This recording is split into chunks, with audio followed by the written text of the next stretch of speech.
తూర్పు గోదావరి జిల్లా ఐనవిల్లి మండలం నేదునూరు హైస్కూల్ స్కూల్ స్వర్ణోత్సవ వేడుకలు జరుగుతున్నాయి. పూర్వ విద్యార్థులంతా ఒక్కొక్కరుగా తరలివస్తున్నారు. చిన్ననాటి స్నేహితులను కలుసుకునేందుకు అంతా ఎక్కడెక్కడి నుంచో వస్తున్నారు.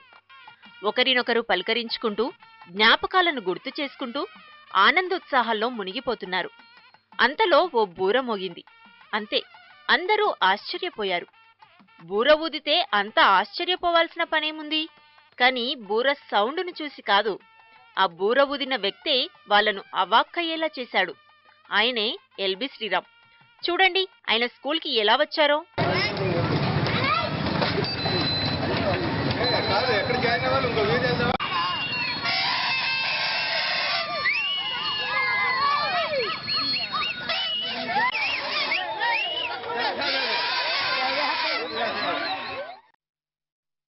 స్కూల్ డ్రెస్ వేసుకుని టై కట్టుకుని పొద్దున్నే సైకిల్ ఎక్కి స్కూల్కొచ్చారు ఎల్బీ శ్రీరామ్.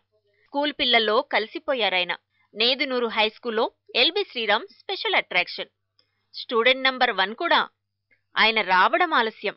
ఈలలేసి గోలగోల చేశారంతా.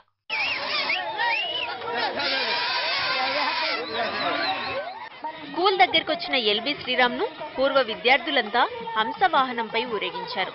తమ అభిమానాన్ని చాటుకున్నారు.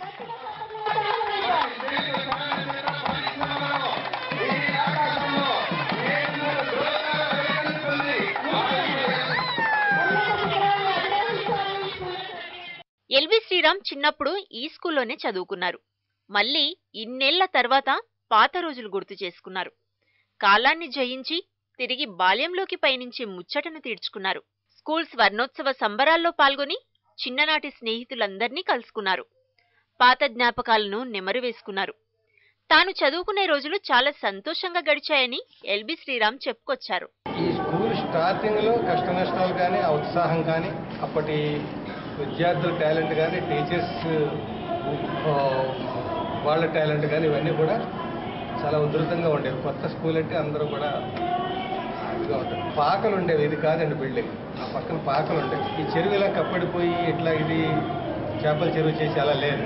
రోడ్డు పక్కన అన్నీ కూడా తామర కొలనులాగా ఉండి, తామర ఆకులు పువ్వులు అన్నీ ఉండి ఊరందరికీ మంచినీళ్ళు ఇవే. తీయటి నీళ్ళు ఇలా చెరుకు నీళ్ళులా ఉండేవి. ఊరందరూ ఇక్కడే స్నానం, మంచి నీళ్లు పట్టుకెళ్ళడం అన్నీ ఇక్కడే జరిగేవి. ఆ గాలి, ఆ చెరువు గట్టి గాలిని పీలుస్తూ పాకల్లో మా పాఠశాలలు ఉంటే, పాకలను ఎందుకంటున్నానంటే పక్కన గోడలు ఉండవు, డైరెక్ట్ గాలి వస్తుంది. అట్లా ఈ పంట పొలాలు ఇవన్నీ ప్రకృతి మధ్య చదువుకున్నాం. ఎక్కడెక్కడో స్థిరపడిన వారంతా ఒకచోట చేరి మధుర స్మృతులను గుర్తు చేసుకున్నారు. చిన్నతనంలో చేసిన చిలిపి చేష్టలన్నీ జ్ఞప్తికి తెచ్చుకుని మురిసిపోయారు. మళ్లీ ఇన్నాళ్లకు అంతా ఒక్కచోట కలుసుకోవడంతో వారి ఆనందానికి అవధుల్లేవు.